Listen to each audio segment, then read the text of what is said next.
Allez, je vous propose d'ouvrir cette conférence d'abord en excusant le président d'Isbec que je substitue ce soir puisqu'il est empêché. Vous m'entendez pas? Puisqu'il est empêché d'animer cette conférence ce soir, donc il m'a chargé de vous transmettre ses excuses. Nous remercions, comme d'habitude, le tribunal des affaires économiques, des activités économiques, le tribunal de commerce me vient à chaque fois, vous m'en excuserez, de Paris de nous accueillir pour ces conférences. Ce soir, le thème de la conférence est un thème tout à fait passionnant et que nos intervenants vont rendre tout à fait intéressant. Droit de la concurrence et difficultés des entreprises. Quelles interactions? Je laisse Monsieur le Président Seyer vous présenter le sujet de manière un peu plus approfondie. Je vous présente simplement les trois intervenants qui sont avec nous ce soir. Bon, à ma droite, Esther Bitton, donc directrice M&A, groupe Casino et membre du comité exécutif. Le professeur de droit, directeur du M2 Concurrence des contrats à l'Université de Versailles, Muriel Chany, et mon confrère avocat au barreau de Paris, pardon pour le son, Bastien Thomas. Et je cède la parole à Monsieur le Président. Alors, juste, vous nous excuserez, il n'y a qu'un seul micro qui fonctionne et les intervenants, voilà, devront se passer ce petit appareil pour pouvoir communiquer avec la salle et avec les personnes qui sont à distance. Merci, merci maître et bonsoir, bonsoir à tous. Le, le sujet est absolument passionnant et en réalité ce soir, nous évoquerons euh, une des, un aspect du fait que de plus en plus nous sommes, nous juges, confrontés à des droits qui s'entrechoquent. Des droits qui pendant longtemps euh, fonctionnaient, si j'ose dire, dans leur silo et que la complexité nouvelle de certaines procédures les amène à devoir se côtoyer. Euh, on a ça d'un côté, on a aussi le fait que avec le développement des AI, nous avons parfois en première instance des parties qui se posent même des questions sur euh, quel est le bon organe vers lequel ester en justice. Et on a été récemment, y compris sur des sujets de concurrence, récemment, on a été amené à se poser la question dans un dialogue des juges bien organisé, notamment avec l'autorité de la concurrence, pour voir dans quel sens et avec quel calendrier il fallait traiter telle action par rapport à telle autre.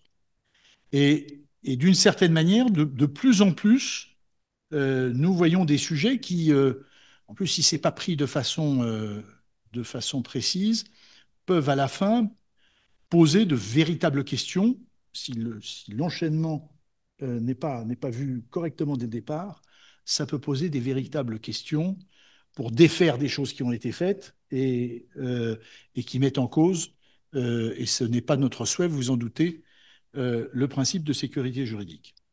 Euh, Notamment, mais pas que, on va en parler ce soir, lorsque pratiques concurrentielles, concentration, s'entrechoquent notamment avec le droit des difficultés des entreprises, avant même qu'il soit réécrit à droit constant, dans la mesure où les renvois sont quasi inexistants entre les textes qui sont relatifs à la concurrence au sens large et les textes du livre 6. Je crois que on en parlait un instant avec Madame le professeur Chany, grande amie du tribunal, je tiens à le souligner, mais que les renvois ne portaient quasiment que sur les aides d'État, mais pas sur d'autres sujets. Donc, ce soir, un vrai plus pour nous permettre d'appréhender la matière et peut-être de permettre aux praticiens que nous sommes et que vous êtes les uns les autres dans la salle à savoir mieux appréhender ces opérations complexes. C'est vous, Madame le professeur, qui commencez? Eh bien donc, l'Académie d'abord. Merci, Monsieur le Président.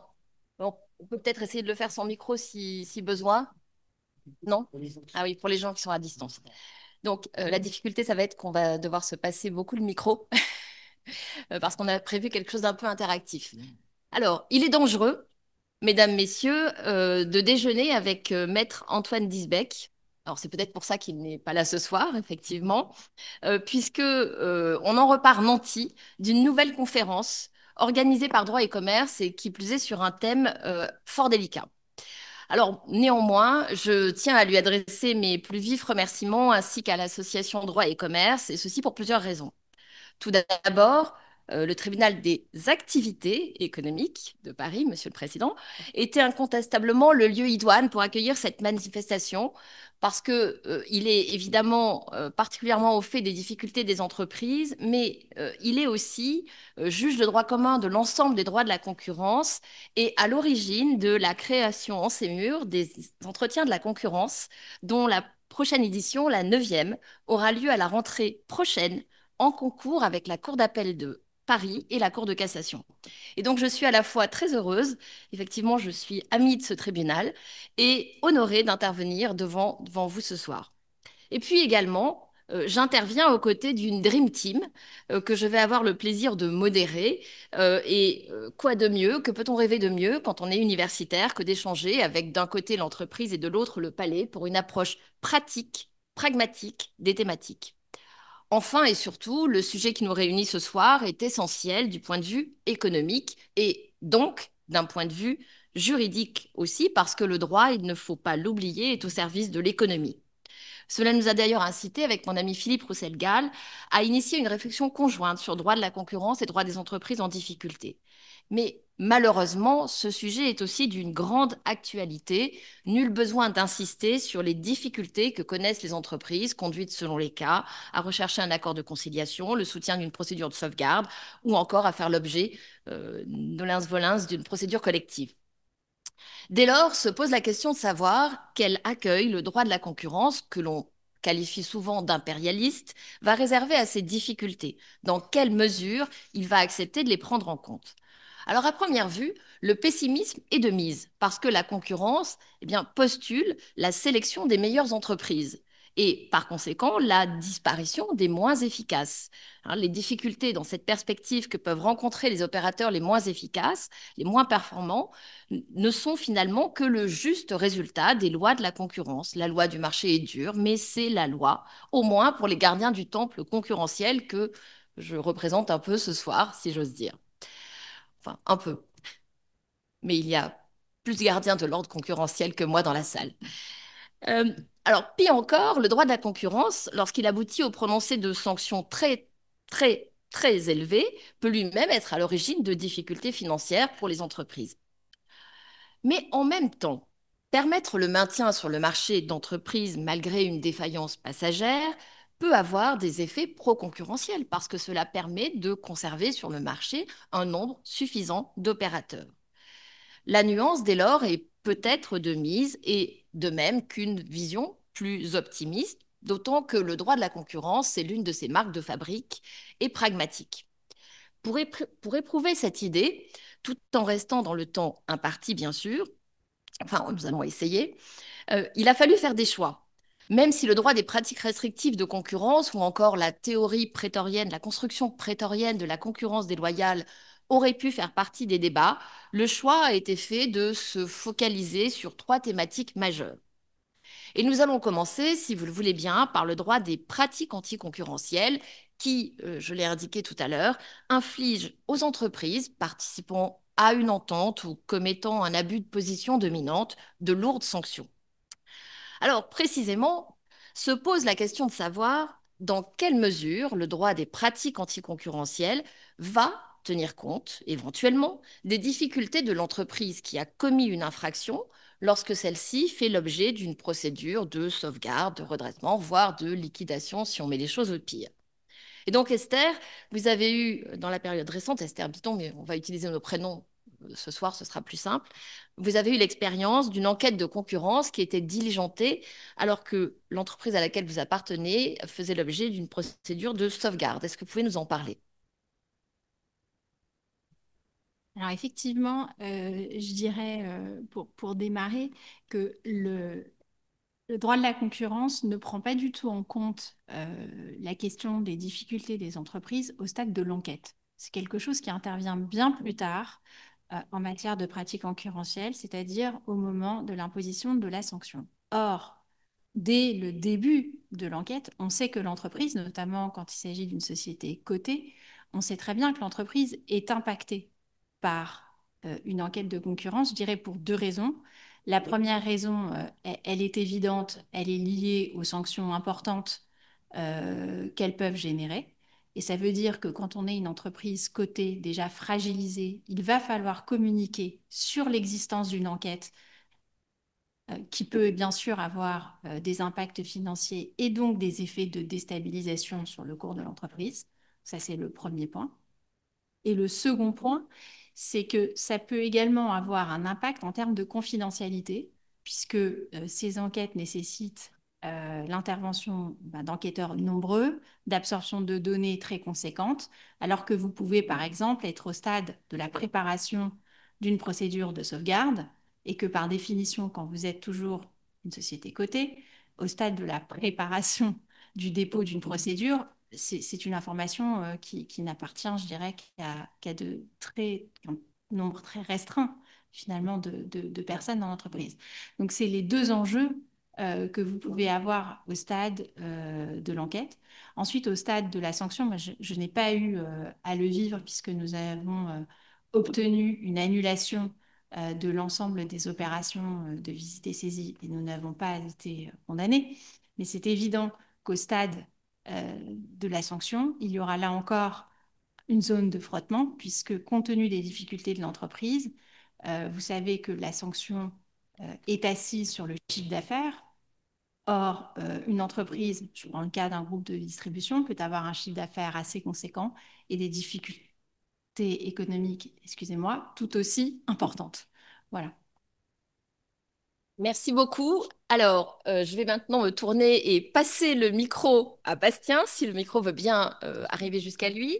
Juste un demander, pardon, pour lui demander effectivement dans quelle mesure la situation particulière de l'entreprise en difficulté va pouvoir interférer au stade, alors soyons optimistes, de la qualification même de la pratique ou modulo au stade de la sanction précisément. Merci beaucoup. Oui, effectivement, il y a trois moments de la vie d'une procédure dans laquelle la situation de l'entreprise en difficulté peut être prise en compte.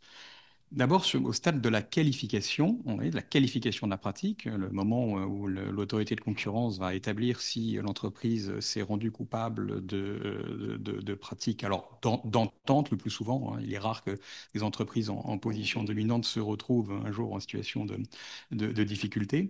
Par définition. Au stade de la qualification de la pratique, en réalité, il n'y a en droit de la concurrence ni exception ni exemption pour la société en difficulté. La pratique est établie, elle est qualifiée, quelle que soit la situation économique de l'entreprise. Il y a peut-être une petite exception qui peut être faite, qu'on voit quelquefois dans des décisions, c'est-à-dire qu'il ne faut pas oublier que l'autorité de la concurrence a le choix de l'identité des entreprises auxquelles elle adresse sa notification de grief. La notification de grief, c'est l'acte d'incrimination qu'on a en matière de procédure devant l'autorité. Si vous ne recevez pas de notification de grief, vous ne pouvez pas être sanctionné par l'autorité. Et en pratique, il y a quelques affaires, on a identifié au moins une dans le secteur de la messagerie, dans laquelle une entreprise avait été identifiée dans la description des faits comme ayant participé aux pratiques, mais compte tenu de mais elle n'a pas été destinataire de la notification de grief, ce qui fait qu'elle n'a pas pu être sanctionnée. Et là, en fait, on peut se dire en regardant cela qu'il y a juste une corrélation entre sa situation, c'est une entreprise qui était sur le point de rentrer en liquidation, ou qui dans la procédure est rentrée en liquidation, le fait qu'elle ait été faisant face à ce type de difficulté, a pu provoquer le fait que l'autorité ne perde pas de temps à conduire une instruction et la mettre dans la procédure, alors qu'à la fin, elle n'aurait pas pu être sanctionnée. Parce que ça, à l'exception de de cet élément assez opérationnel de la pratique de l'autorité, la situation d'entreprise n'est pas prise en compte au stade de la qualification, et il n'intervient qu'au stade en fait de la détermination du montant de la sanction. Le montant de la sanction, comme le disait Esther, est déterminé en fonction du chiffre d'affaires. Donc, on a besoin de regarder un certain nombre de paramètres financiers de l'entreprise. Et si l'entreprise est dans une situation de difficulté, elle peut faire valoir ces difficultés au stade de l'individualisation de la sanction. Ce sont des critères qui sont posés par le Code de commerce. Il y a un principe d'individualisation de la sanction, et dans le cadre de l'individualisation, il y a l'examen de sa capacité contributive. Et si sa capacité contributive ne peut pas être établie, ou sa capacité l'entreprise va donc pouvoir bénéficier d'une réduction ou d'une absence de sanction. Alors, l'examen de la capacité contributive, hein, qu'on existe en droit français et en droit de l'Union européenne. En droit de l'Union européenne, c'est ce qu'on appelle l'inability to pay, l'ITP. Il y a une mécanique procédurale assez stricte. Il faut faire cette demande au moins un mois avant la séance devant l'autorité. Et puis là, il y a un vrai travail financier. C'est-à-dire qu'il va falloir apporter la preuve des difficultés financières de l'entreprise en examinant l'ensemble des paramètres. Et quand on regarde les statistiques, sur les 5 dernières années, on a eu quand même un total de 130 demandes émanant d'entreprises, alléguant une incapacité à supporter le montant de l'amende envisagée. Et le taux d'admission de cet argument n'a été que de 25% devant l'autorité française. Donc il y a vraiment, c'est un travail qui est très conséquent, il y a une charge probatoire qui est importante, et le taux de succès n'est pas très important. Devant la Commission européenne, vous avez encore moins de cas, puisqu'on a identifié au cours de la même période seulement 3 cas d'inability to pay qui étaient allégués. Mais on peut avoir, soit devant l'autorité, soit devant la Commission européenne, des réductions d'amende à ce titre qui peuvent être extrêmement importantes, puisque dans certains cas, les réductions d'amende ont pu aller jusqu'à 90% par rapport au montant qui aurait été encouru en l'absence de difficultés financières. Alors, au-delà de ces situations-là, vous avez aussi un principe qui ressort de la pratique décisionnelle de l'autorité, qui est que, en pratique, lorsqu'une société se trouve en liquidation, alors elle existe toujours, mais elle est en liquidation, dans ces cas-là, l'autorité ne lui impose pas d'amende. Avec une exception cependant, qui est que lorsque l'auteur direct des pratiques est en liquidation, mais que sa mère se trouve elle-même, sa mère à qui on impute les pratiques, puisqu'il y a un principe en matière de droit de la concurrence, qui est une présomption d'imputabilité des pratiques à la mère contrôlant exclusivement la fille pendant la période des faits, ce qui permet en réalité, lorsque la filiale est en liquidation et incapable de payer, d'aller en réalité chercher derrière le paiement par la société mère, puisque cette mécanique de la présomption permet de lui imputer les pratiques et donc de la rendre solidaire du paiement de l'amende. On a un certain nombre de cas où ça a été pratiqué. Mais on a aussi des cas, alors je pense à une affaire dans la charcuterie, où on a vu que la filiale qui était en liquidation n'avait pas d'amende. Sa mère, à qui on avait imputé également les pratiques, elle-même avait bénéficié de cette absence d'amende, ce qui est un cas pour moi un peu particulier, parce que la pratique décisionnelle la plus courante de l'autorité, c'est en réalité de contourner la difficulté financière de la filiale en allant chercher derrière un paiement par la mère. Alors ça, c'est la mécanique au stade de la détermination du montant de l'amende, cette capacité contributive. Il y a encore d'autres possibilités qui existent. Vous avez également la possibilité, lorsque la sanction a été imposée, si l'inability to pay n'a pas pu être établie, soit parce qu'elle n'avait pas été acceptée à ce moment-là, soit parce que des difficultés sont apparues postérieurement, vous avez la possibilité d'aller devant le premier président de la Cour d'appel pour demander un sursis à l'exécution du paiement. Les cas sont peu nombreux. On a au cours des 10 dernières années à peu près une dizaine de cas et des demandes qui sont donc des demandes peu nombreuses avec un taux d'acceptation qui est de l'ordre d'à peu près, à peu près un peu plus de la moitié peut-être. Mais donc des cas qui sont quand même très peu nombreux parce que les conditions à remplir pour obtenir ce sursis exécution sont suffisamment contraignantes pour que les entreprises ne s'engagent pas dans cette voie. Il y a une autre voie qui existe en fait, qui n'est pas une voie contentieuse et qui est en fait d'aller derrière discuter directement avec la Direction générale des finances publiques qui est en charge du recouvrement des amendes, d'aller discuter des modalités de paiement, puisque l'autorité de la concurrence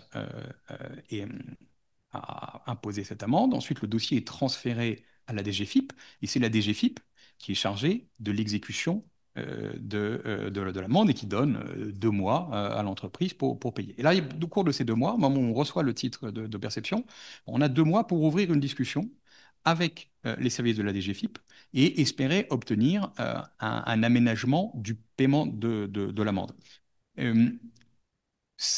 On constate en pratique qu'il y a quand même une vraie ouverture de la DGFiP. Alors, c'est la direction spéciale, la direction des créances spéciales du Trésor qui est à Châtellerault, qui est en charge de ce recouvrement. Et on constate quand même qu'il y a une vraie souplesse, c'est-à-dire que lorsque la société est en difficulté, elle peut bénéficier de mécaniques d'étalement de paiement. On a vu des étalements qui peuvent être assez longs. Et puis, elle peut bénéficier d'une remise de la majoration, puisque si vous ne payez pas à la date donnée, dans les 2 mois, vous avez une majoration de 10%. Donc, évidemment, sur des montants d'amende qui sont imposés par l'autorité de la concurrence, ça peut être des montants qui sont extrêmement importants et qui peuvent rendre dissuasif le fait même d'aller chercher une suspension partielle ou un étalement des paiements. Et donc l'enjeu essentiel en réalité très vite dans une discussion avec la DGFiP, ça va être de déterminer quel va être le sort de cette majoration. Si vous êtes en difficulté financière, en général, la DGFiP va vous faire une remise intégrale de cette majoration. Si vous avez des difficultés, mais qui ne sont pas telles qu'on puisse les qualifier, qui ne sont pas suffisamment importantes, à ce moment-là, vous pourrez obtenir une remise seulement partielle. Et là, ensuite, voilà, la question qui se pose, c'est à quel moment est-ce qu'il vaut mieux tout payer upfront de la part de l'entreprise, ou est-ce qu'il faut payer en étalant plus les paiements, mais en ayant un surprix en ayant à payer cette majoration. Des mécaniques similaires brièvement existent aussi en droit européen. Vous avez la possibilité de demander au président du tribunal un sursis au paiement de la sanction prononcée par la commission. Les cas sont quand même extrêmement rares. Là, on a un nombre extrêmement limité de cas. Et on a en revanche beaucoup plus facilement la possibilité de discuter cette fois avec la commission elle-même. Puisqu'en fait, à la différence, vous ne discutez pas avec l'autorité française des modalités de paiement de l'amende. L'autorité, une fois qu'elle a imposé son amende, l'exécution relève du ministère de l'économie. En revanche, vous pouvez, à la Commission européenne, discuter avec la Commission. Alors, dans certains cas, vous allez discuter aussi avec la Direction générale du budget de la Commission européenne. Et vous avez une possibilité aussi d'avoir ce type d'échange et d'étalement des paiements avec une mécanique qui est spécifique au droit européen, qui est l'existence d'une garantie. C'est-à-dire que vous allez produire une garantie qui va vous permettre de ne pas payer l'intégralité de l'amende, mais en contrepartie, vous produirez une garantie bancaire. Alors là encore, ça a un coût. Donc là encore, il y a un arbitrage. Est-ce qu'il vaut mieux payer tout ou est-ce qu'on peut étaler avec une mécanique de garantie et un étalement des paiements. Donc on voit quand même qu'il y a en pratique, en fait, aux différentes étapes de la vie d'une procédure, une possibilité de prendre en compte la situation financière de l'entreprise. On peut même encore aller un cran plus loin, et après je céderai la parole, mais encore un cran plus loin en disant que devant la cour d'appel, à nouveau, on peut faire valoir ces arguments. C'est-à-dire que si la situation financière de l'entreprise s'est dégradée entre le moment de la décision de l'autorité et l'arrêt de la cour d'appel, on peut encore faire valoir au fond les arguments qui permettent de chercher une réduction de l'amende imposée initialement par l'autorité. Merci pour cet éclairage. Alors, si on quitte un petit peu le cas de l'entreprise en difficulté elle-même et qu'on s'intéresse aux repreneurs de l'entreprise en difficulté, est-ce que vous pouvez nous éclairer brièvement sur la question de savoir dans quelle mesure ce repreneur peut être tenu de la dette concurrentielle de l'entreprise en difficulté? Merci beaucoup. Alors, le repreneur est tenu de la dette dans un cas très simple qui est celui en fait de l'application du principe de continuité juridique. Vous acquérez les titres d'une société qui est tenue au paiement d'une amende, il y a continuité juridique la société, votre nouvelle filiale est tenue au paiement. La question qui est plus sensible en réalité, qui est celle de la continuité économique et fonctionnelle. C'est-à-dire que, par exception au principe de la continuité juridique, lorsqu'on n'est pas capable d'établir la continuité juridique, on peut aller chercher, on doit aller chercher, donc l'autorité va aller chercher la continuité économique et fonctionnelle, c'est-à-dire identifier qui est, et là on rejoint en fait la notion fondamentale du droit de la concurrence, hein. On est toujours en tension entre le droit, entre la notion de société, hein, de la personne morale, et puis le droit de la concurrence qui repose lui sur la notion d'entreprise, qui dépasse la notion de personne morale. Et donc on va aller chercher là quels sont les éléments qui constituent l'entreprise, indépendamment de leur formalisation sous la forme d'une personne morale, et si ces éléments existent toujours, si ces éléments d'actifs ont été transférés et repris par un tiers, eh bien le paiement, l'obligation de paiement de l'amende va être transférée avec ces actifs. C'est le principe de la continuité économique et fonctionnelle.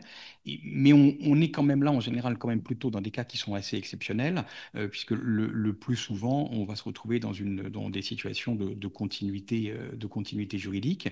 La continuité économique et fonctionnelle, on va la retrouver dans les cas de fusion-absorption, par exemple, mais qui sont des cas qui sont quand même assez régulièrement aussi examinés, hein, par l'autorité. Mais le principe de base, le plus courant, c'est évidemment celui de la continuité juridique. Merci. Cela étant, il n'en demeure pas moins que le repreneur doit être extrêmement prudent de ce point de vue-là, parce que ça vaut non seulement pour les amendes infligées par l'autorité de concurrence, mais ça vaut aussi pour les condamnations à dommages et intérêts dans le cas où effectivement il y aurait lieu de faire jouer cette exception. Et au-delà du droit des pratiques anticoncurrentielles, ça vaut aussi, alors j'ai dit qu'on n'en parlerait pas, mais vous voyez, je ne tiens pas parole, vous me connaissez, ça vaut aussi pour les amendes civiles qui peuvent être infligées au titre du droit des pratiques restrictives de concurrence. Alors, on s'est longuement intéressé finalement à la situation de l'entreprise en difficulté qui est auteur de pratiques anticoncurrentielles, mais à force d'évoquer les auteurs, il ne faudrait pas oublier que les entreprises peuvent aussi être victimes et elles ne sont pas seulement les sujets du droit de la concurrence, mais elles en sont aussi les bénéficiaires dans ce cas de figure.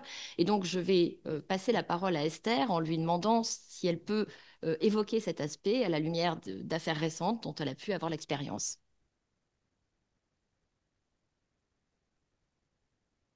Alors, la protection, malheureusement, des victimes de pratiques anticoncurrentielles, je dirais, est assez mince, y compris quand on a des difficultés financières. Donc, je vais prendre le cas des produits de grande consommation, puisque c'est un sujet, évidemment, que je regarde particulièrement.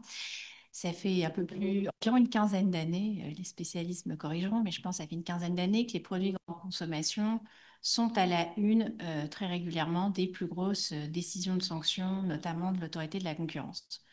On a eu les produits d'hygiène et d'entretien, on a eu les produits laitiers, on a eu les produits blancs, on a eu les compotes, on a eu les volailles, on a eu la charcuterie, enfin voilà, on en a eu beaucoup, les sandwichs, les conserves de légumes, c'est au niveau européen, voilà, mais on en a eu, je dirais, beaucoup.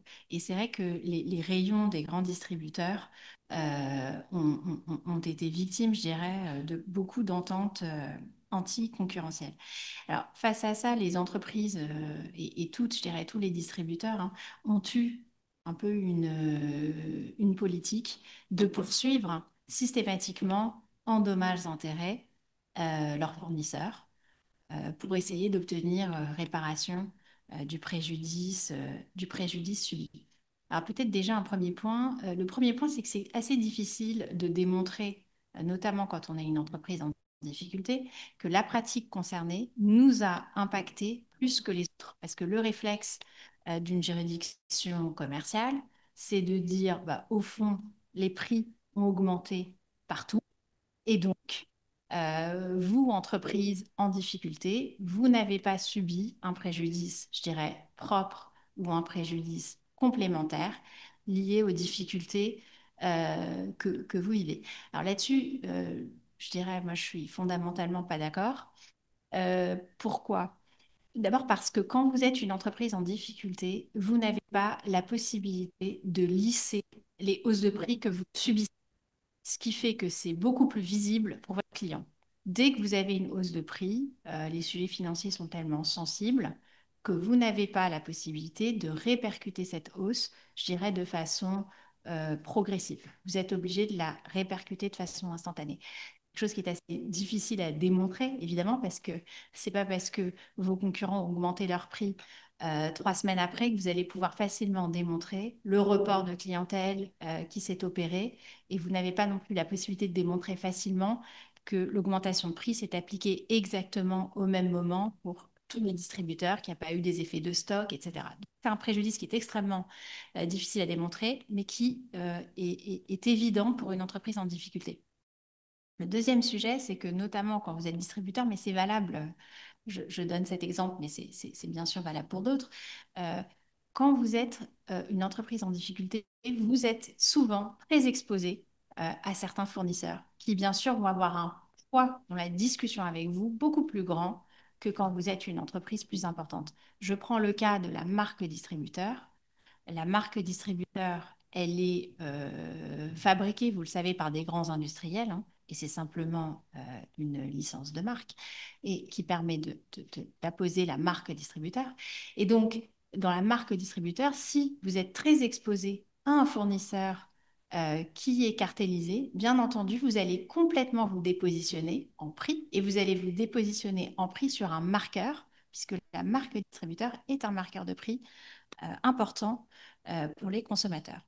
Et alors, l'expérience montre ensuite que, avec tous ces préjudices subis et évoqués que je vous cite, quand vous allez devant les juridictions commerciales, vous avez la plus grande difficulté à obtenir réparation. Vous avez la plus grande difficulté, première raison, le parc de magasins, il évolue.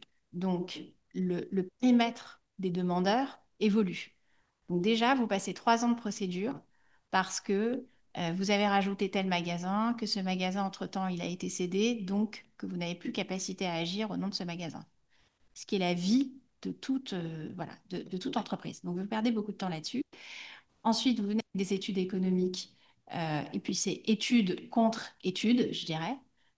Et à la fin de la journée, vous avez une indemnité que je qualifierais de symbolique. Voilà, donc de ce point de vue-là, je considère que s'il y a eu énormément d'efforts, ça je le souligne, des juridictions commerciales qui ont maintenant vraiment une culture de la concurrence, qui comprennent de quoi on parle, qui ont vu des études économiques, etc. En revanche, sur la sanction, c'est quand même assez décevant pour les victimes de pratiques. Merci. Alors, c'est vrai que le quantum des dommages d'intérêt qui sont alloués fait parfois sujet à discussion et parfois sujet à discussion. Peut-être, Bastien, un bref éclairage sur ce point? Oui, peut-être. Hein. Problème.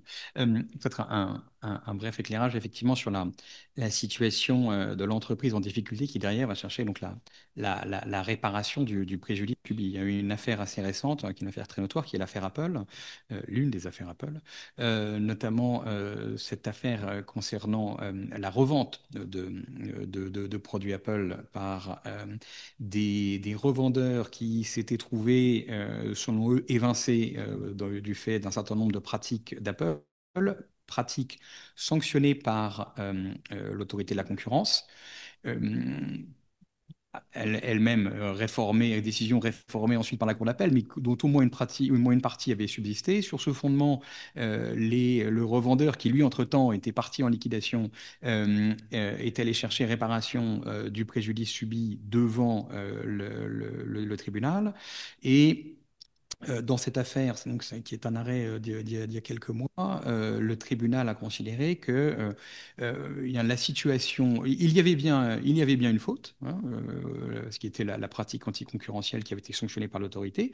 Il y avait bien un préjudice que le tribunal avait estimé à hauteur d'un peu plus d'1 million d'euros, mais le tribunal a constaté qu'en fait, le demandeur n'avait pas été capable d'établir le lien de causalité entre la situation financière dans laquelle il était, donc il avait conduit à sa liquidation, et la faute d'Apple. Et donc, on voit quand même que c'est dans cette affaire, cette affaire est assez symptomatique d'une difficulté importante en matière d'action de follow-on, hein, d'action de mise en jeu de la responsabilité d'une entreprise sanctionnée pour pratique anticoncurrentielle, qui est le lien de causalité. Dans quelle mesure est-ce qu'on arrive avec suffisamment d'efficacité à établir le lien de causalité entre le préjudice et la pratique, même lorsque la société elle-même se trouve en liquidation, comme c'était le cas. Merci. Alors, cela étant, le lien de causalité, c'est au-delà de la situation des entreprises en difficulté, c'est d'une façon plus générale, je crois, voire le talon d'Achille de la réparation. Et donc, c'est un sujet, effectivement, qui mériterait qu'on y revienne et qu'on y réfléchisse pour essayer de faciliter, dans certains cas, davantage la démonstration qui incombe à la victime. Alors, le moment est maintenant venu de quitter provisoirement, du moins on y reviendra peut-être pour les questions, le droit des pratiques anticoncurrentielles, précisément pour se tourner vers notre deuxième thème de la soirée, celui du contrôle des concentrations. La question ici consiste à se demander dans quelle mesure ce contrôle des concentrations peut constituer un frein, voire un obstacle à la reprise d'une entreprise en difficulté. Et donc, c'est un thème absolument majeur qui mérite qu'on s'y arrête. Alors, d'une façon générale, dès lors que l'opération, la reprise d'une entreprise en difficulté emporte un changement durable du contrôle, elle constitue une opération de concentration et par conséquent, elle est soumise, dès lors que les seuils en chiffre d'affaires sont atteints, elle est soumise effectivement à l'examen, selon les cas, de l'autorité de la concurrence ou de la Commission européenne. Il s'agit pour l'autorité de s'assurer qu'après réalisation de cette opération, il subsistera une dose suffisante de concurrence sur le marché. Alors, le problème, c'est que cette opération, ce contrôle des concentrations, cette mise en œuvre est synonyme de contrainte pour le candidat à la reprise d'une entreprise en difficulté. Et en principe, il est soumis aux règles communes, que ce soit sur le plan procédural que dans l'analyse substantielle de l'opération et dans la décision qui va être finalement adoptée. Dès lors, comme je le disais, eh bien, ça peut sembler constituer un obstacle ou à minima un frein important, mais en même temps, je l'ai dit en commençant, le droit de la concurrence, c'est faire aussi preuve de pragmatisme. Et donc, on va se demander dans quelle mesure il fait preuve effectivement de pragmatisme en la matière. Alors, pour commencer, on va voir ce qu'il en est sur le plan procédural, puisque le contrôle des concentrations impose effectivement la notification des opérations relevant du contrôle, et ceci avec un effet suspensif qui se concilie mal, c'est le moins qu'on puisse dire, avec le calendrier de la procédure collective. Cependant, il est possible de demander une dérogation à cet effet suspensif à condition de justifier d'une nécessité particulière, dûment motivée, accompagnée d'une analyse concurrentielle préliminaire et simplifiée, bien sûr, des effets de l'opération. Alors, c'est une dérogation qui n'est pas spécifique au cas de l'entreprise en difficulté, mais qui est particulièrement utile a priori en pareil cas. Et donc, je vais me tourner vers Esther afin qu'elle puisse nous éclairer à la lumière de son expérience sur l'utilité réelle de cette dérogation.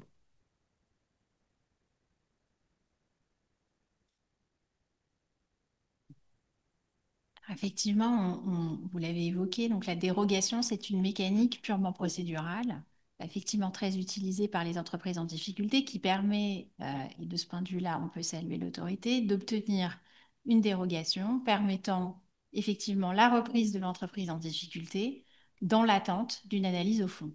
Et c'est une dérogation qui se demande, je dirais, sur base d'un dossier de notification assez mince et la démonstration, je dirais, de l'urgence et des difficultés de l'entreprise. On en obtient une, ça dépend, c'est entre quelques jours et 2-3 semaines, selon, je dirais, la difficulté du cas. Le premier obstacle, néanmoins, auquel on est confronté quand on a recours à la dérogation, c'est que le plus souvent, c'est l'entreprise en difficulté qui est reprise et qui fait l'objet, qui est la cible, si vous voulez, de l'acquisition. Or, la cible n'est pas partie notifiante. Donc, ça veut dire que pour commencer, c'est le repreneur qui n'a pas la maîtrise de votre calendrier de procédure collective, qui n'a aucune idée des difficultés réelles que vous subissez, parce que généralement, évidemment, vous essayez au mieux de vendre votre activité, qui est à la manœuvre dans la stratégie de dépôt de la notification. Et ça, c'est un premier obstacle qu'il faut, je dirais qu'il faut surmonter. Il faut convaincre le repreneur de demander une dérogation. C'est le premier obstacle auquel on est confronté. Le second obstacle, c'est justement le fait que c'est une décision qui est purement procédurale, c'est-à-dire que vous avez une dérogation sans préjudice de l'analyse au fond. Et si je prends le cas de Casino, bon, nous avons dû opérer des cessions d'actifs assez importantes pour récupérer évidemment de la trésorerie et faire face à nos échéances. Dans ce cadre-là, un certain nombre de repreneurs se sont positionnés sur nos magasins. Nous en avions 3 qui ont repris pas mal de magasins chacun. Chacun a obtenu une dérogation, comme je le dis, ça s'est bien passé dans un délai acceptable, etc. Sauf que 1 an et demi plus tard, l'autorité, après avoir examiné l'ensemble des zones de chalandise, a dit à chacun des repreneurs, bah, finalement, sur 3, 4, 5, 8, 10 zones, finalement, vous avez un problème. Et donc, vous devez défaire l'opération. Et donc ça, évidemment, c'est extrêmement problématique puisque cette analyse, elle se fait sur le plan procédural et pas du tout sur le fond. J'en profite pour faire une toute petite parenthèse qui n'était pas prévue, mais pour comparer avec ce qu'a fait la Commission européenne, c'est quand même intéressant. C'était la Commission européenne, en revanche, qui était compétente pour notre cas sur, je dirais, le changement de contrôle en lui-même, c'est-à-dire la prise de contrôle par un consortium d'investisseurs sur le groupe Casino. Et la Commission européenne n'a pas souhaité finalement avoir recours à une dérogation. Elle a répondu en la procédure simplifiée. Donc là, je salue son pragmatisme, c'est-à-dire qu'elle a répondu dans un délai relativement bref. Alors, il fallait pouvoir se permettre, hein, évidemment, il fallait être éligible à la procédure simplifiée. Enfin, elle a répondu dans un délai très bref et directement, elle a permis à la fois au changement de contrôle de s'opérer sans laisser une incertitude pour le repreneur sur les éventuels remèdes qu'il aurait eu potentiellement à prendre. Merci beaucoup. Alors, Bastien, votre point de vue sur cette dérogation avant qu'on en revienne, qu'on en arrive au fond, à l'analyse au fond de l'opération. Merci. Je pense que ce qui est très intéressant, c'est la comparaison entre la pratique française et la pratique européenne. En France, on a très facilement et relativement rapidement, alors suivant la difficulté du cas, mais ça peut être très rapide, ça peut être relativement rapide, une dérogation. Pourquoi? Parce que je pense que l'autorité, fondamentalement, ne peut pas porter la responsabilité d'une reprise qui ne se fait pas et donc derrière d'un risque sur l'emploi. Donc l'autorité est très souple dans l'octroi des dérogations pour les sociétés, pour les reprises d'entreprises en difficulté.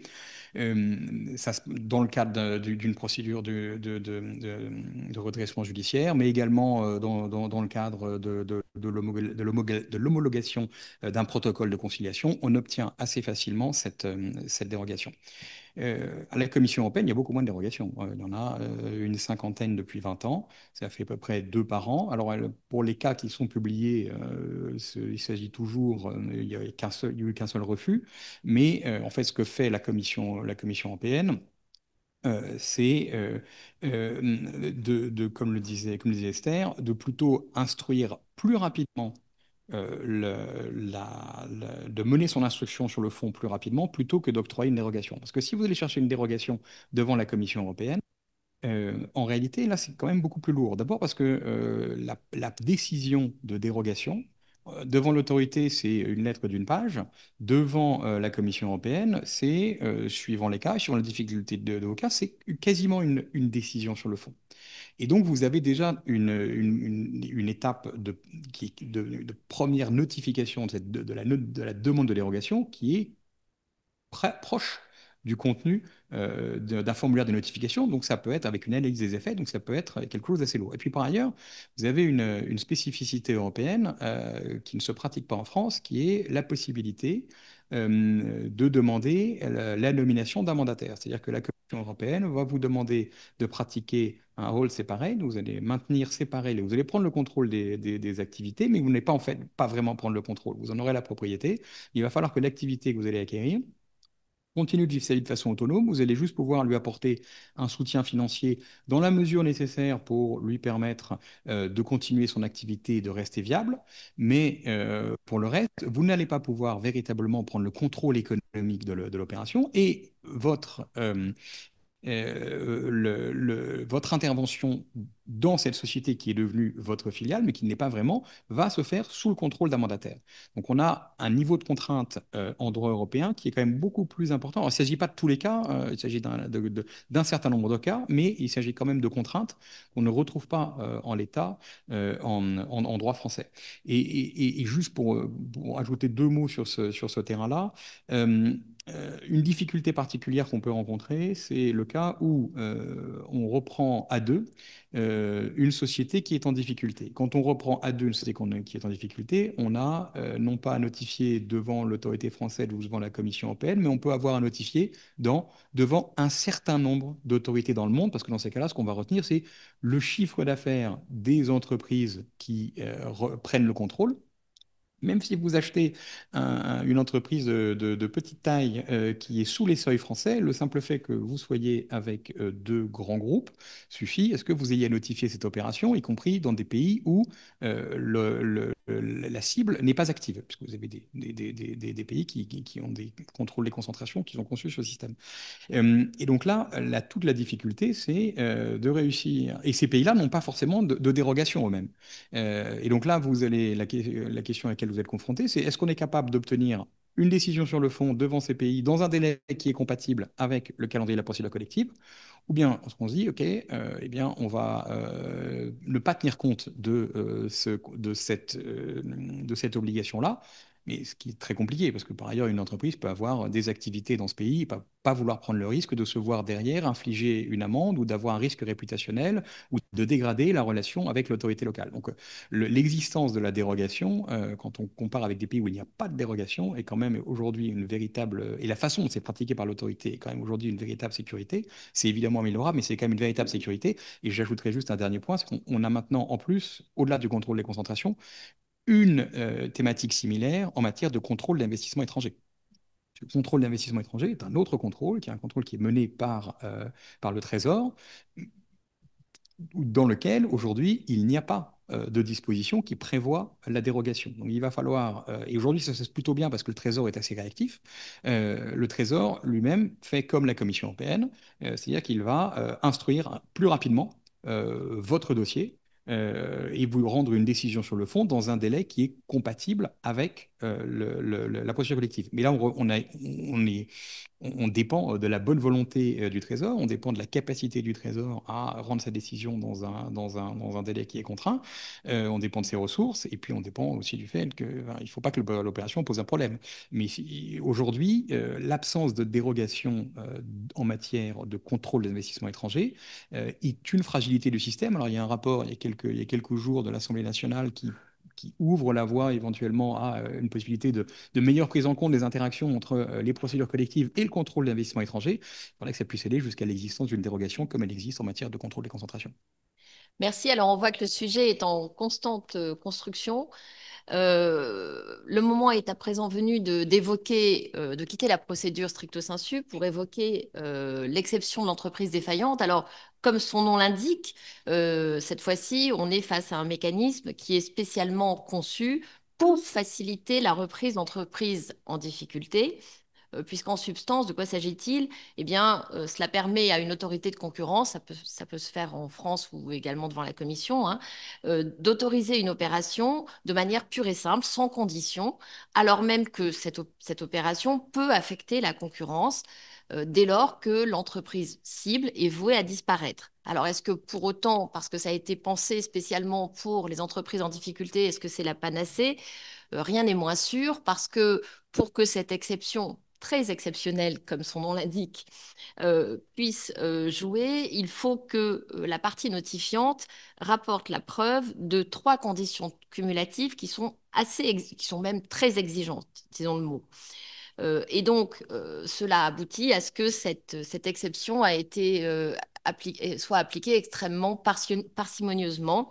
Euh, à ma connaissance, il y a une seule affaire dans laquelle l'autorité de la concurrence en a fait application avec succès, effectivement, depuis sa création en 2008.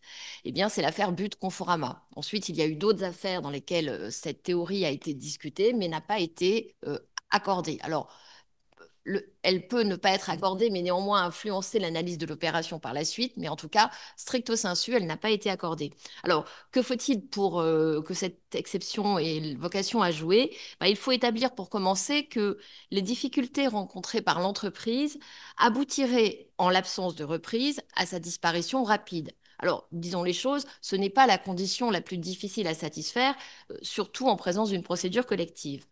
Mais par ailleurs, deuxième condition, il ne doit pas exister au jour où l'autorité de concurrence prend sa décision. Et ça, c'est aussi un élément important. Il ne doit pas exister d'offres alternatives moins dommageables pour la concurrence et crédibles. Enfin, et peut-être surtout, l'opération doit être neutre d'un point de vue concurrentiel. Pour le dire autrement, il faut démontrer que la disparition de l'entreprise en difficulté ne serait pas moins dommageable pour les consommateurs que l'opération de concentration elle-même. Et cette vérification doit s'effectuer sur chacun des marchés où des problèmes de concurrence sont identifiés. C'est sans doute, mais peut-être on verra si cela est confirmé à ma gauche et à ma droite, c'est sans doute la plus délicate. Alors, face à cette rareté, c'est le moins qu'on puisse dire, des cas, j'aimerais avoir peut-être les réactions d'un point de vue pratique, d'abord d'Esther et puis de Bastien. Alors, je dirais que d'un point de vue pratique, moi, j'ai pas eu à éprouver les critères parce que on nous a très rapidement dit, écoutez, on va vous donner une dérogation et on va regarder le fond.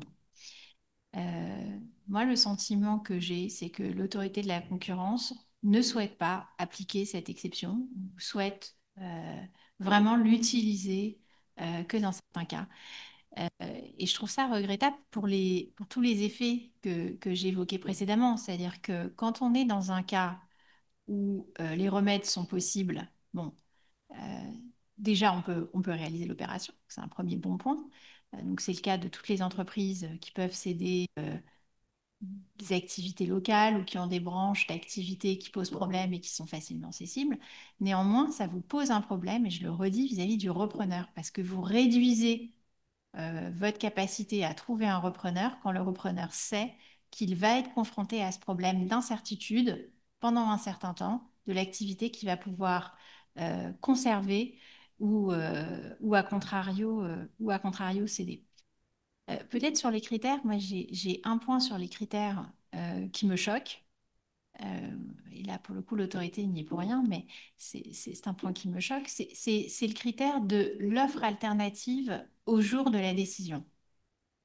Parce que ça me paraît être un critère que l'entreprise est dans l'incapacité totale de maîtriser et un critère qui est très facilement instrumentalisable par tout tiers.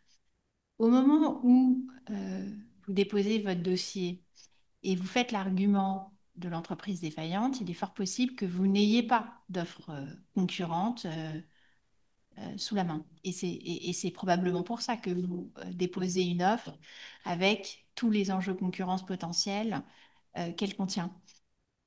L'autorité de la concurrence, ce qu'elle va faire, c'est qu'elle va interroger le marché. Et elle va interroger à la fois vos clients, mais elle va aussi interroger vos concurrents.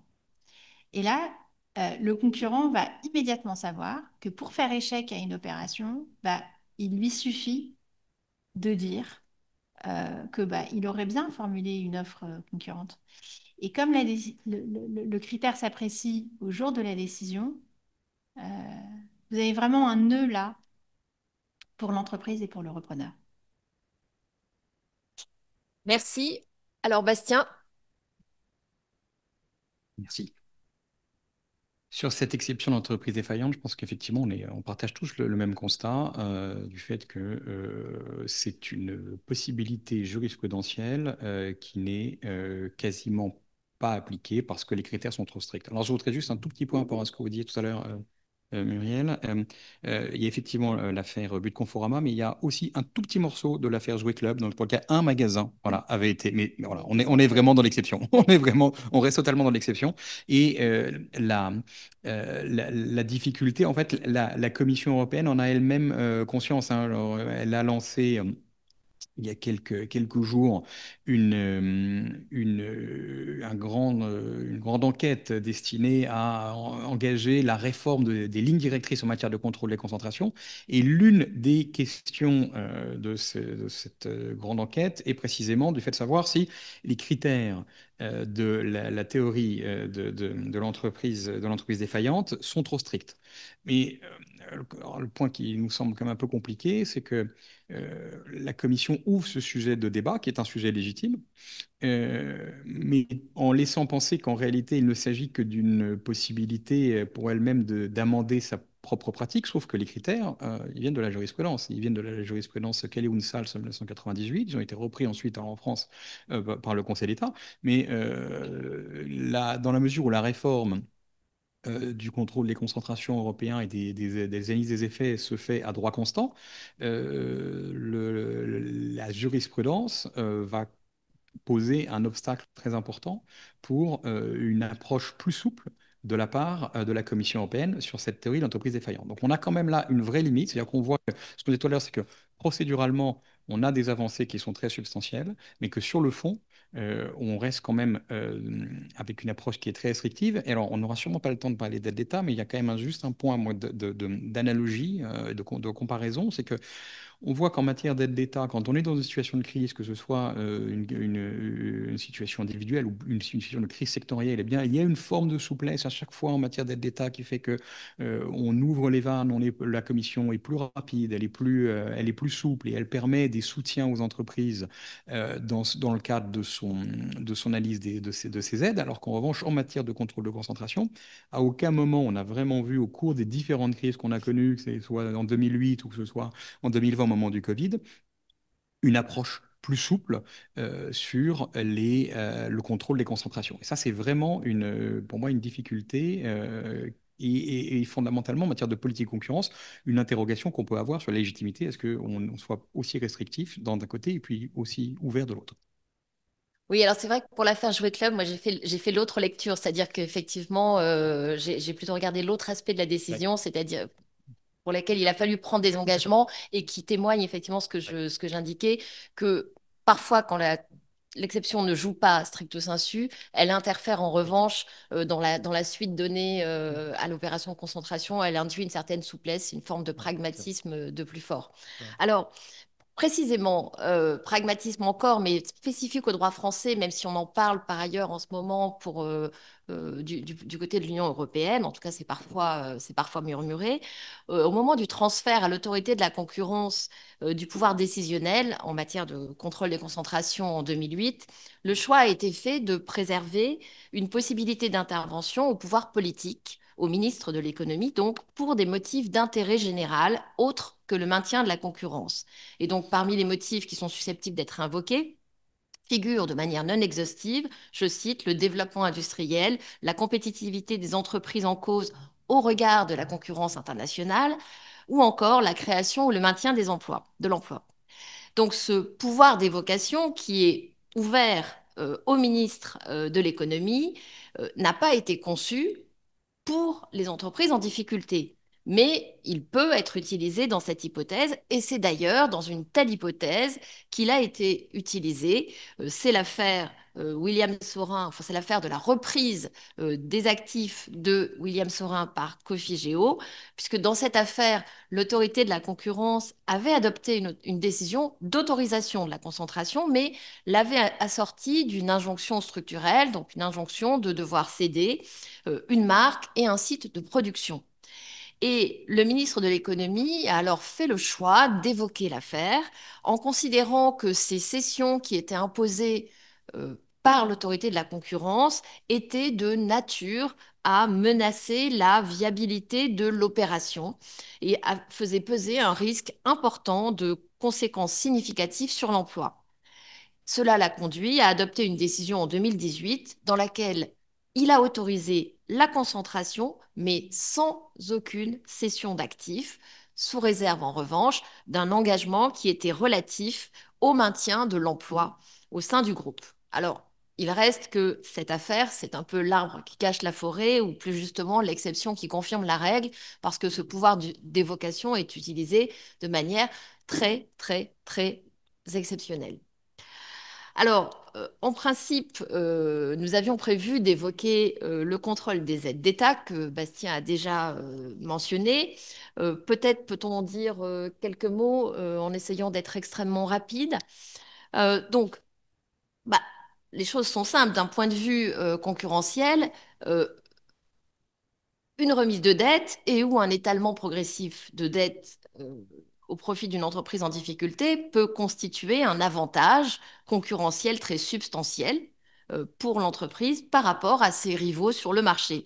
Et le droit de l'Union européenne a institué un contrôle des aides d'État qui précisément vise à éviter qu'un avantage soit accordé aux moyens de ressources d'État de manière sélective et viennent donc fausser le jeu de la concurrence. Alors cela étant, et cela a déjà été dit, le droit de la concurrence ici et le droit des procédures collectives d'entreprises en difficulté se dialoguent peut-être davantage que dans d'autres pans du droit de la concurrence, parce que première illustration de ce dialogue ou de cet écho, pour savoir si un avantage constitue ou non une aide d'État au sens de l'article 107 du traité, le juge de l'Union européenne raisonne à partir d'un standard juridique qui est celui de l'opérateur privé en économie de marché placé dans la même situation. Or, il est extrêmement intéressant de constater que dans le livre 6 du Code de commerce, plus précisément à l'article L626-6, il y est directement fait écho à ce standard à propos des remises de dettes qui sont susceptibles d'être accordées à une entreprise en difficulté par un créancier public, donc.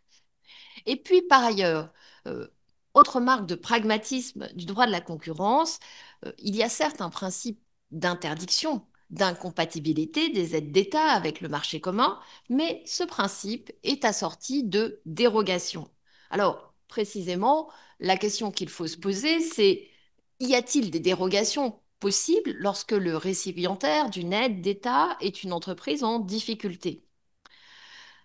Eh bien, réponse positive, puisque des aides temporaires au sauvetage ainsi que des aides à la restructuration peuvent être admises sous réserve d'être nécessaires et proportionnées. Alors peut-être, Bastien, vous pouvez nous en dire un mot? Merci beaucoup. Oui, ça, c'est vraiment le sujet auquel on est confronté en ce moment en matière d'aide d'État, c'est-à-dire le sujet de la détermination des soutiens qu'on peut apporter à une entreprise qui est qualifiée d'en difficulté au sens soit des lignes directrices sur le sauvetage et la restructuration, soit au sens du règlement général d'exemption par catégorie. On le voit très concrètement aujourd'hui, tout simplement parce que le principe, c'est que lorsqu'une entreprise est en difficulté, elle ne peut pas recevoir d'aide d'État autre que celles qui sont accordées dans le cadre de ces lignes directrices au sauvetage et à la restructuration. Or, que se passe-t-il? Aujourd'hui, on a beaucoup de filiales de groupes qui rencontrent des difficultés, qui euh, sont qui individuellement remplissent la condition de difficulté en raison de la dégradation de leur santé financière en tant qu'entité. Leur groupe se porte bien, mais dans l'approche qui est celle des pouvoirs publics aujourd'hui, il suffit que le bénéficiaire individuel soit qualifié d'en difficulté, même si son groupe lui-même est capable de lui apporter un soutien dans un horizon de temps relativement bref et qui lui permettrait de sortir de cette situation de difficulté. Si le groupe ne l'apporte pas, eh bien, l'entreprise ne peut pas percevoir l'aide. Or, on voit qu'il y a un certain nombre de domaines dans lesquels il y avait des aides qui étaient prévues, des aides notamment des aides régionales ou des aides pour de la R&D. Et à partir du moment où le bénéficiaire se trouve dans cette situation de dégradation financière, même si son groupe ne l'est pas, eh bien, le bénéficiaire ne peut pas bénéficier de ces aides. Donc ça, c'est une vraie difficulté qu'on rencontre aujourd'hui, parce que si quand c'est le cas, eh bien, il faut dire qu'il faut pratiquer une recapitalisation. Parfois, dans certains groupes, c'est des montants qui sont quand même très significatifs, donc ça retarde d'autant la possibilité de percevoir l'aide. Et vous avez, pour un certain nombre d'aides, des fenêtres de tir. C'est-à-dire qu'il y a des aides qui, si elles ne sont pas accordées avant la fin de l'année 2025, hein, quand on va prendre toutes les aides qui vont relever de ce qu'on appelle le TCTF, ce qui est traduit en français par le régime du C3IV, eh bien, si vous n'avez pas obtenu votre aide avant le 31 décembre 2025, eh bien, vous ne pourrez pas en bénéficier. Or, quand les montants sont substantiels, l'intervention de la société mère ou du groupe pour remettre à flot la filiale ne va pas forcément se faire dans un horizon de temps très bref. Donc, on a aujourd'hui cette difficulté très concrète sur l'appréciation de la notion d'entreprise en difficulté lorsque le bénéficiaire appartient à un groupe qui pose vraiment des difficultés très, très concrètes. Merci. Alors, quand l'aide est illégale, eh bien, pèse effectivement sur l'État membre l'obligation de la récupérer, quand bien même l'entreprise bénéficiaire ferait l'objet d'une procédure collective. Donc, j'imagine que ça pose bien des difficultés en pratique. Oui, là, il y a toutes les célèbres sagas des dossiers qui sont les dossiers Cernam et SNCM, hein, qui sont bien connus par certains d'entre vous, dans lesquels la question qui se pose, c'est... alors, là encore, on va retrouver les mêmes notions hein, qu'en matière de pratique anticoncurrentielle, c'est-à-dire la continuité juridique, ou bien, s'il n'y a plus de continuité juridique, on va aller chercher la continuité économique et fonctionnelle. C'est-à-dire que dans certains cas, si le bénéficiaire de l'aide a disparu en tant qu'entité juridique, eh bien, les éléments de l'entreprise, les éléments de l'actif qui constituaient l'entreprise, eux peuvent continuer à subsister, peuvent avoir été transmis et récupérés par un tiers. Et dans ce cas, tout l'enjeu, ça va être pour ce tiers d'établir que lorsqu'il a repris les actifs, eh bien, il y avait une discontinuité qui fait que les actifs ne bénéficiaient plus de l'avantage qui avait été accordé par l'aide. C'est ce qu'avait réussi à établir la SNCM. Lorsque la SNCM a été liquidée, ces actifs ont été repris, mais pas tous ces actifs, certains de ces actifs. Et à cette occasion, la Commission européenne avait défini une grille d'analyse qui permettait d'établir si euh, et quels étaient les critères qu'on devait retenir pour déterminer si le repreneur devait reprendre non seulement en reprenant les actifs, avait repris aussi l'obligation de reverser l'aide d'État perçue à l'époque par la SNCM.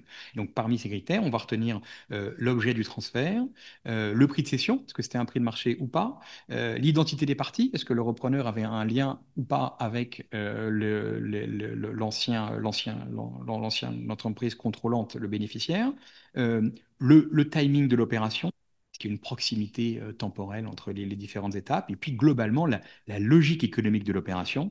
Est-ce que la reprise était destinée à maintenir l'activité du bénéficiaire sous une autre forme, ou bien est-ce qu'on peut considérer qu'il y avait suffisamment d'éléments différenciants entre la situation entre le repreneur et l'ancien actionnaire contrôlant, pour qu'en réalité, on puisse se dire qu'il ne s'agit pas de la continuité de la même activité sous une autre forme. Et ça, c'est des sujets qui ont concerné un certain nombre d'affaires, essentiellement françaises, mais qui après ont aussi été appliquées. Celle-ci a été appliquée à d'autres affaires dans l'Union européenne. La France a donc ouvert la voie en ce domaine, d'une certaine manière. Euh, Peut-être un dernier mot, une dernière observation. Le contrôle des aides d'État, finalement, montre peut-être la voie dans le sens d'un meilleur dialogue des juges et des droits pour qu'ils ne s'entrechoquent pas, Monsieur le Président. Et donc, alors que se profile une réforme d'ampleur, d'après ce que je crois comprendre du livre 6 du Code de commerce, en tout cas la réflexion est engagée en ce sens, le moment est sans doute venu, mais c'est une pierre dans le jardin des spécialistes du droit de la concurrence, le moment est sans doute venu de faire de même pour le livre 4 du Code de commerce, parce que en la matière, il y aurait sans doute beaucoup matière à simplifier aussi, de manière à ce que la simplification dont on nous parle assez régulièrement ne soit pas de simples parole, parole, parole, parole, comme aurait dit Dalida. Je crois que le moment est venu des questions. Merci beaucoup pour la qualité de vos propos. Monsieur le Président, vous voulez ajouter quelque chose? Non, c'était... Alors, on va peut-être laisser la salle poser éventuellement quelques questions. Des questions. Parfait, merci. Je respire un peu, parce que la question est longue. Pouvez-vous donner des détails et des explications à propos du groupe Auchan dans les Bouches-du-Rhône, Vallée-Rhône, à la Valentine au Bac, et la contrainte financière de l'ordre de revendre certains magasins et de partager avec les clients? Est-ce qu'on a estimé le coût de ces reventes successives, licenciements de propriété? Elle a également reposé la question à la fin sur le transfert. Est-ce que ce sont donc on voit que ce centre commercial est terriblement affecté par la décision de revente? Est-ce qu'il y a des compensations sur les commerces? Est-ce que cette concurrence n'est pas assurée justement par la multitude de petits commerces qui sont autour dans ces centres commerciaux? Est-ce que le critère de poids peut-il être tempéré par le critère du nombre? Alors, je ne vais pas répondre évidemment spécifiquement sur ce magasin, mais simplement de manière générale, le point qui est soulevé, il est intéressant puisque quand on dit qu'il faut défaire après avoir fait, ça veut dire que c'est des salariés derrière qui subissent, je dirais, une procédure collective, ce qui est jamais simple quand on est salarié, qui sont transférés auprès d'un repreneur et qui, après avoir été formés sur de nouveaux outils, avoir travaillé pendant un an et demi au sein d'une nouvelle enseigne, sont finalement à nouveau en ballottage jusqu'à ce que une troisième partie finalement se porte acquéreur. Et le point qui est évoqué, c'est finalement celui de dire est-ce que pour une dizaine de magasins qui posent très probablement des problèmes de concurrence, je dirais, je ne vais même pas dans ce débat-là, on pourrait l'avoir, mais je crois qu'il n'est pas nécessaire. Est-ce que pour une dizaine de magasins, cela vaut le coup de demander un an et demi après des remèdes? Et ça, je trouve que c'est une excellente question. Il devrait y avoir au fond un de minimis, c'est-à-dire se dire quand on cède 400 magasins qui sont basculés, qu'il y a des milliers de salariés dont l'emploi est sauvé, est-ce qu'il faut remettre en ballottage une quinzaine de magasins, une vingtaine de magasins? je vous donne pas mon avis, mais je crois que vous l'avez compris.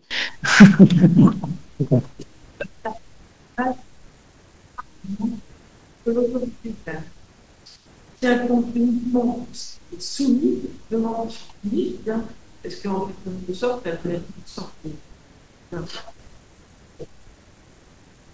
Regarde un peu. Alors, je ne voudrais pas parler à la place de l'autorité, d'autant qu'il y a d'éminents représentants, directs ou indirects. Je dirais simplement que le bilan, il est essentiellement économique. C'est-à-dire que le bilan, il est essentiellement économique. Ça ne veut pas dire qu'il n'y a pas de considération politique et sociale, et évidemment, mais je dirais, nous, quand on est simple lecteur des décisions, le bilan, il est économique uniquement. Les entreprises qui notifient, et ça, il faut que l'ensemble, je dirais, des parties prenantes en soient conscientes, il est évident que les entreprises qui notifient ont toute une série d'arguments qui sont bien entendu économiques, juridiques, mais aussi des arguments politiques et des arguments sociaux. Ces entreprises ont aussi une démarche vis-à-vis du ministère de l'économie. Et c'est d'ailleurs un des points qu'on n'a pas beaucoup évoqué, mais une des raisons pour lesquelles en France on reçoit un meilleur accueil qu'à l'Union européenne, c'est qu'en France, on a bien sûr l'autorité, mais on a aussi un dialogue constant avec Bercy. Et il est évident que Bercy, qui au fond aide l'entreprise à se développer via des suspensions ou des annulations de paiement, bah, bien entendu, aller parler au bureau qui s'occupe des investissements étrangers pour s'assurer qu'il ne va pas bloquer tout cet effort inutilement. Et il a également des contacts avec l'autorité de la concurrence aussi pour s'assurer, je dirais, que l'intérêt général est plus large que juste l'intérêt concurrentiel soit respecté. Votre question est en matière d'aide d'État. Ou ouais. L'idée, hein, c'est que on a quand même ce principe de continuité juridique, lui, il est d'abord premier, hein. Ensuite, la continuité économique et fonctionnelle, en réalité, elle va produire à peu près le même effet, quelles que soient les circonstances. Donc, en fait, quand on s'intéresse au point, on se rend compte que les cas de discontinuité, en fait, eux il y en a très peu. La discontinuité, on l'évoquait tout à l'heure, elle a été retenue dans une affaire SNCM il y a une dizaine d'années en matière d'aide d'État. Mais quand on examine la pratique de la Commission ou des autorités de concurrence en matière de pratique anticoncurrentielle, on se rend compte qu'en réalité, il y a assez peu de cas de discontinuité. Donc, on a quand même le plus souvent, indépendamment des formes juridiques que ça peut prendre, on a le plus souvent une continuité qui est économique et fonctionnelle qui va être établie. Une question? Est-ce que lorsque vous prenez une décision sur un plan de redressement, ou une session, peu importe, il y a deux plans à cette décision, on va regarder l'état des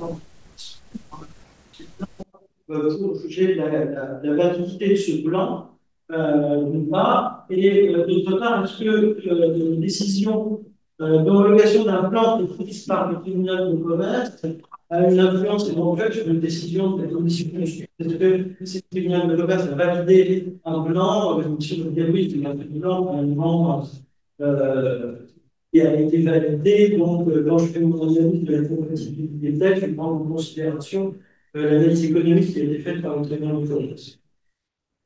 La question est pour vous, Monsieur le Président.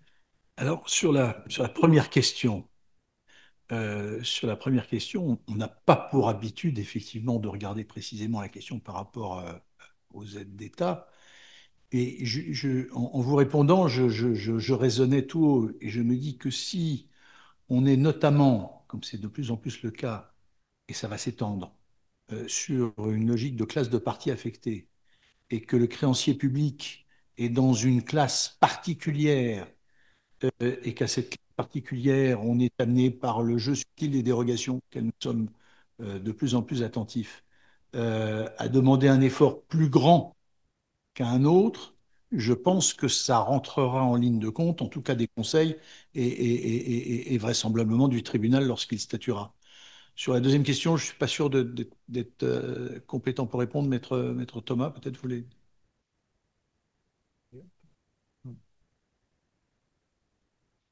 Peut-être juste au passage un point qui est dans la prise en compte, si elle devait être avérée, de l'existence d'une aide d'État qui pourrait venir au soutien de l'entreprise en difficulté et interférer dans l'appréciation que ferait le tribunal. Il faut effectivement toujours garder présent à l'esprit, et disant cela, je pense que je donne déjà la réponse. Je scie la branche de mon voisin en quelque sorte, il me pardonne. Il faut quand même s'assurer que, on est en présence d'une aide d'État qui ne risque pas d'être considérée comme incompatible, parce que alors il y a cette obligation de la restituer. Exactement. Et ça rejoint une autre question qui est celle de, finalement, dans ce type de situation, si, compte tenu de la situation qui vient d'être décrite, le tribunal lui-même est amené à octroyer une aide, en réalité, eh bien, il y a une jurisprudence de la Cour qui considère qu'il doit la notifier. Parce qu'elle peut pas, l'aide ne peut pas être, une aide ne peut pas être accordée si elle n'a pas été au préalable autorisée par la Commission européenne. Donc, si on se trouve dans une situation où, par le fait de l'effort plus grand qu'on va demander à une certaine classe de parties, que ici, cette classe de parties inclut des personnes publiques, qu'elles accordent un avantage, eh bien, ça veut dire que là, il faut aller chercher l'autorisation. Et aller chercher l'autorisation de la Commission, parce que sinon l'aide, elle va être illégale, et toute aide illégale, indépendamment même de l'examen de sa compatibilité, c'est-à-dire de l'examen de la possibilité qu'elle soit octroyée in fine, toute aide illégale doit être récupérée. Et donc, là, on a derrière un vrai enjeu. Je ne crois pas que la question soit posée une seule fois en droit français. Je sais qu'elle s'est posée une fois dans un autre pays. Mais le sujet existe, en fait. Je crois qu'il y a une question. Je voudrais répondre au président. Le procureur a la flexibilité. C'est-à-dire que c'est au procureur d'indiquer l'intérêt de l'État et sa position. La deuxième observation, c'est pour dire que le tribunal n'est pas là pour accorder des aides. Et il ne le fait pas. Voilà. Donc, Monsieur le Président, soyez tout à fait à l'aise. Le tribunal est dans son rôle, il le fait très bien, et c'est parfait. Ce que je voulais dire, il faut remercier les intervenants, car au fond, leur sujet est impossible. Il est impossible car voilà deux droits qui se tournent le dos. Nous avons choisi une intervenante éminente dans le droit de la concurrence, mais c'est le droit des procédures collectives.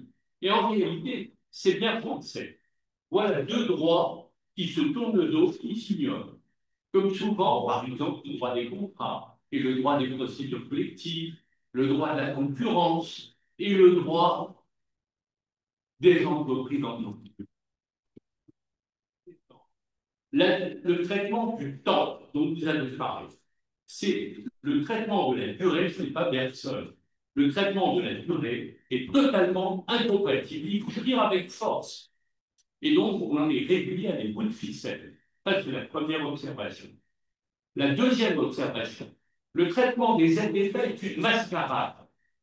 Qu'est-ce que ça veut dire comparer la situation d'un acteur privé à un acteur public? C'est un critère débile, je peux le dire. Mais il faut faire semblant de trouver ça logique. Et on est là pour ça aussi, qui a croire que voilà un droit qui est impossible à modifier. Amusez-vous avec tous les États de l'Union pour essayer de changer ce corpus qui n'a aucun sens. Alors on modifie les plafonds, on dit qu'il y a des intérêts supérieurs, on s'intéresse à ce fameux critère de la proportionnalité qui sert un petit peu à tout, un peu partout, et même en droit pénal. Pourquoi pas? C'est si commode. Et puis on a un autre critère, pas très clair dans ce que vous avez dit, qui est le critère de l'intérêt légitime. Qu'est-ce que ça veut dire? Rien. Une fois qu'on sait qu'une opération peut être remise en cause, c'est l'insécurité juridique qui règne. Il faut avoir le courage de dire, parce que lorsque des droits sont inadaptés, c'est l'insécurité juridique. Et le tribunal fait ce qu'il peut. Et je ne lui reproche rien, parce qu'il le fait au mieux. Le problème, c'est que les acteurs ne font pas tout. Le procureur, dont le rôle est toujours très ambigu, Il est à la fois l'intérêt, il défend les intérêts de l'État, qui est une partie privée, là, il devrait descendre de son estrade, parce qu'il n'y a aucune raison de traiter mieux. Il défend l'intérêt public, mais qu'est-ce que... Et puis, il y a, à l'absence, l'autorité de la concurrence. C'est vrai que dans certains dossiers, elle devrait avoir son mot à dire, tout se mêle. Alors, que font les malheureux, je dis, d'entreprise?